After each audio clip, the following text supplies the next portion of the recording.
Hi there, I know the feeling.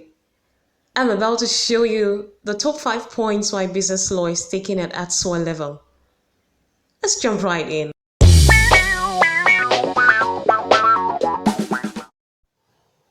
It is not to say you will wear the hat, maybe wig of a lawyer, but business law would help you to know the structure, jurisdiction, and functions of the legal systems and rules applicable to them. It will help you have a working knowledge of general principles of contracts to aid your daily accounting activities.